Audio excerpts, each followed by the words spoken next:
Uh, 15 menit ya, semoga saya nggak lama. Judul presentasinya Pak, Bapak Ibu, mendorong keterlibatan petani swadaya pada rantai pasok produk hilir. Nah, nanti kenapa di sini judulnya ini, nanti di akhir presentasi mungkin bisa kita lihat kesimpulannya. Mungkin sedikit refresh juga, tadi Pak Tovan juga sudah jelaskan ya, kondisi kita pandemi Indonesia ini dari mulai sudah 1 tahun ke belakang ya, tapi anehnya, nah ini aneh nih karena sebetulnya masa pandemi tapi komoditas perkebunan, khususnya kalau di Indonesia sawit ya, itu justru thriving, justru bagus hasilnya. Pertumbuhan domestik bruto ini juga kita didorong dari sektor perkebunan sangat positif dibandingkan sektor yang lain. Sebetulnya hal ini juga menjadi tanda tanya gitu ya. Tadi pagi saya sempat ketemu dengan USDA, United States of Department of Agriculture ya. Kita sambil berdiskusi dan tukar data, mereka soybean di sana juga sedang tinggi harganya. Tapi itu juga sama tuh, komoditas yang memang thriving di pandemi ini di sektor perkebunan. Nah, ini juga terjadi di sektor kelapa sawit. Dan tentunya ini, walaupun tahun ini anomali ya, tapi kita sebisa mungkin membuat dampak dari tingginya harga ini bisa dirasakan oleh seluruh pelaku bisnisnya.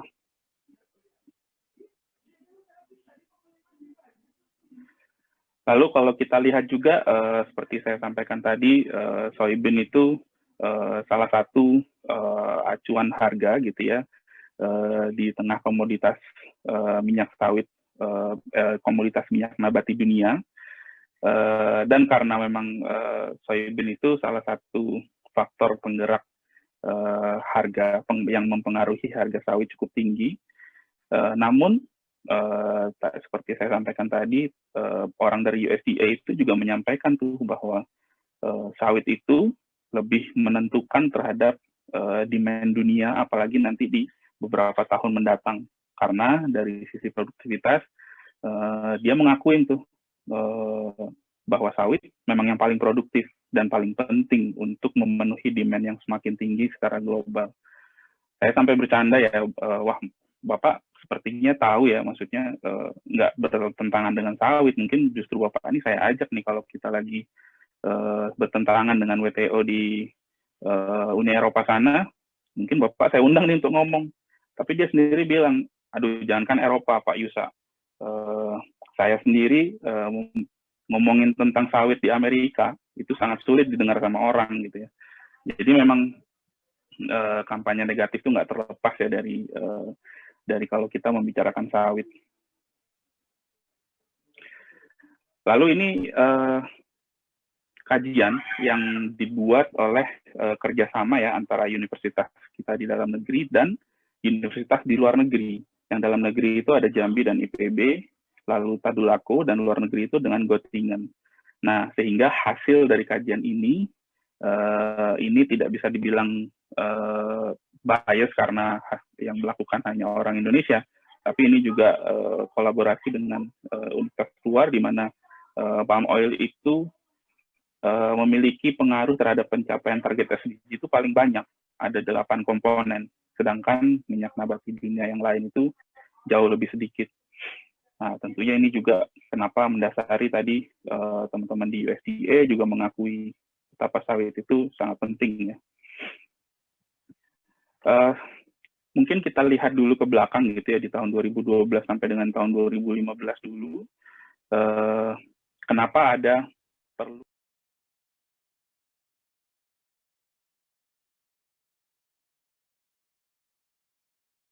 dibentuk dana sawit gitu ya, dan juga kenapa kita perlu ada program mandatory biodiesel atau program domestik yang diperlukan untuk menyerap harga.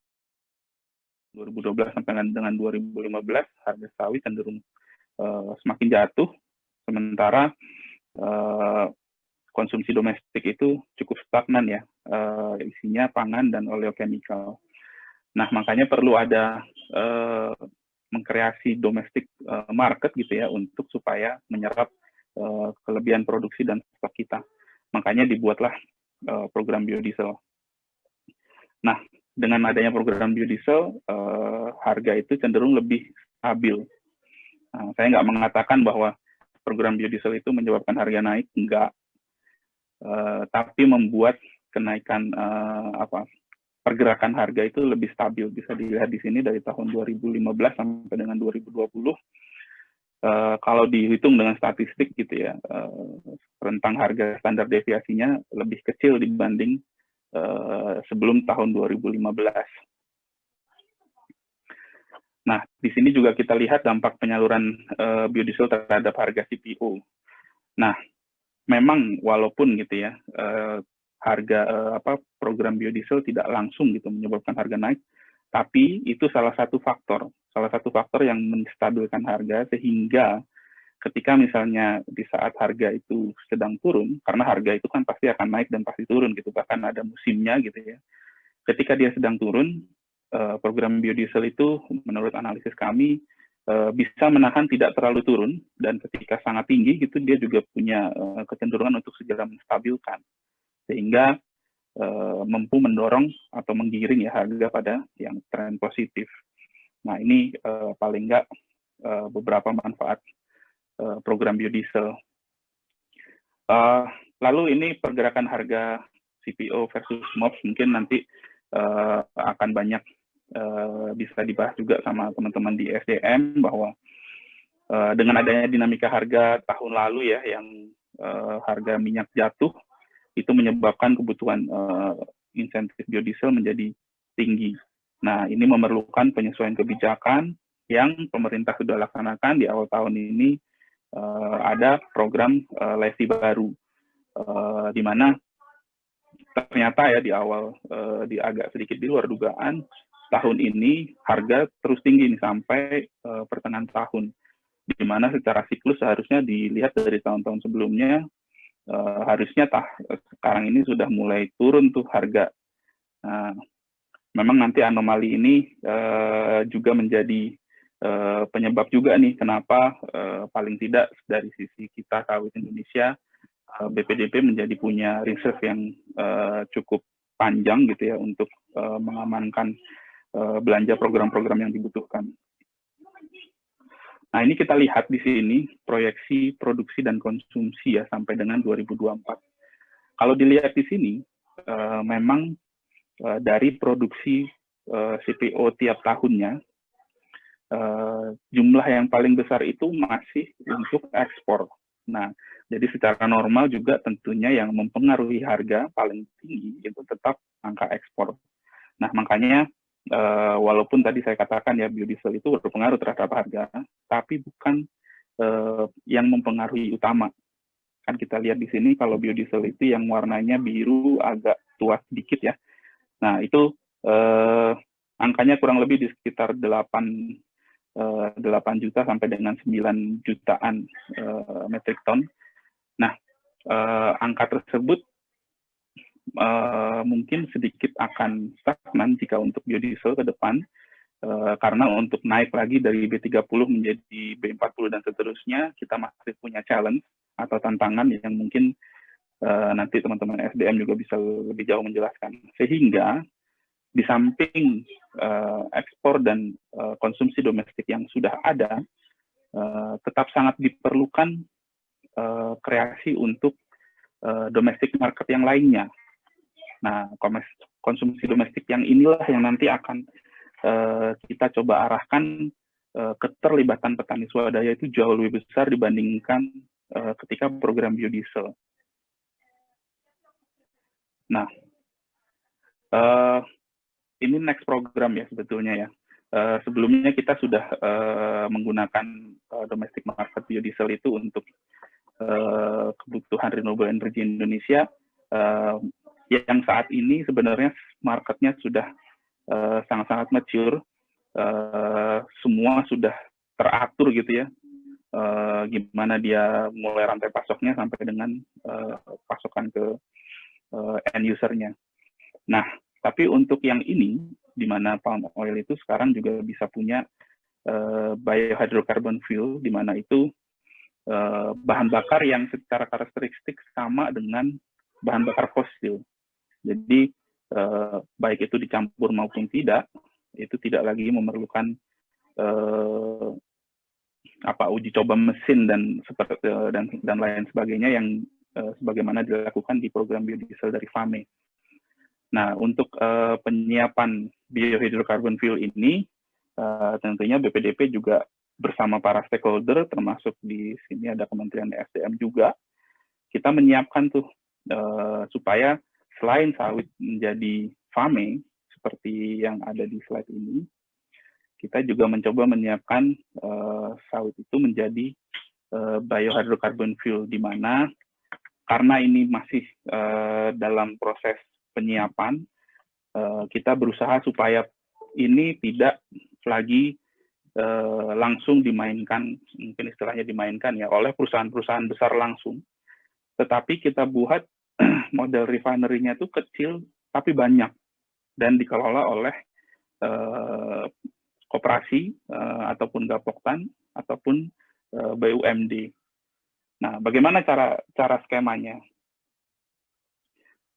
Jadi mungkin kalau kita lihat di sini pemberdayaan petani swadaya dalam produk hilir sawit itu kita akan coba arahkan ke arah feedstock dari biohydrocarbon fuel itu.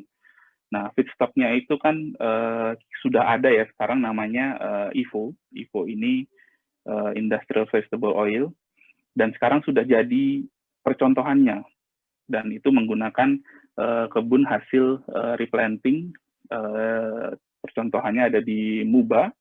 Nah, ini percontohan itu juga menggunakan koperasi petani sebagai pengelolanya. Nah, makanya kita harapkan koperasi petani ini nanti bisa nyebrang itu dalam arti yang tadinya hanya sebagai petani, tapi di teknologi yang ini dia bisa nyebrang juga sebagai pemasok sampai dengan produk hilir, yaitu IVO atau MIVO ini ya, yang lebih baru. Nah, bagaimana menuju ke arah sana? Tentunya sebelum nanti mungkin koperasi-koperasi atau para petani bertanya, Pak, gimana caranya kalau kami mau ikut? Kita tentu mau menyiapkan dulu nih semacam etalase ya. Etalase itu artinya percontohannya, bahwa ini sudah jadi, ada contohnya dengan biaya sekian, kira-kira investasinya, dan tentunya kalau nanti pihak Pemda ataupun pemerintah kabupatennya mendukung, maka kemungkinan untuk korporisasi petani itu akan jauh lebih cepat bisa terjadi. Nah, makanya BPDP sekarang sedang bekerja sama juga dengan MBI, PT Kemurgi Indonesia, dan ITB, mendorong supaya pabrik percontohan atau demo plan itu bisa jadi bahkan paling cepat bisa nyampe di tahun 2022 sudah jadi pabrik percontohannya, supaya nggak orang tuh ngomong itu masih konsep aja tuh Pak, nggak, karena ini sudah ada contoh pabriknya gitu ya. Nah, itu yang mungkin kita kejar untuk pemberdayaan petani swadaya dalam produk hilir sawit. Nah, untuk menangkap pertanyaan di tema hari ini, gimana kalau misalnya petani swadaya ingin saat ini masuk ke dalam rantai pasok biodiesel di program yang B30. Nah, program B30 tadi saya sudah sampaikan memang sudah sangat mature.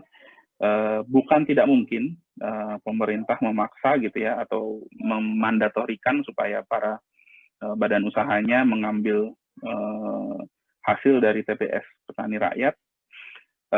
Namun itu tentunya perlu perhitungan, karena perhitungan itu kalau kita miss dan pemerintah memaksakan, malah justru nggak jalan gitu ya. Jangan-jangan kalau mereka tidak bisa berhitung itu untung ruginya ternyata tidak menghasilkan profit yang cukup, bisa jadi badan usaha ini justru mundur gitu ya, malah kita kehilangan satu domestic market yang memang sebenarnya menjadi alasan kenapa dana sawit ini ada.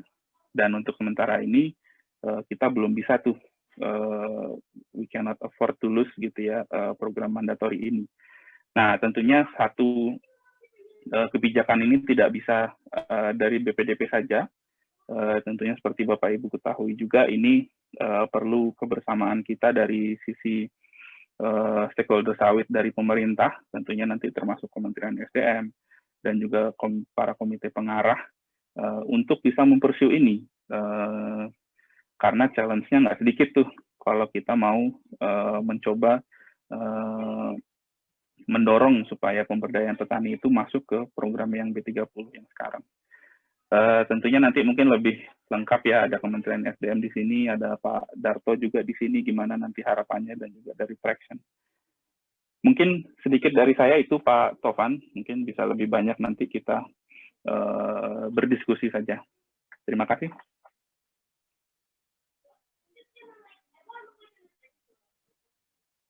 Terima kasih Pak Yusa.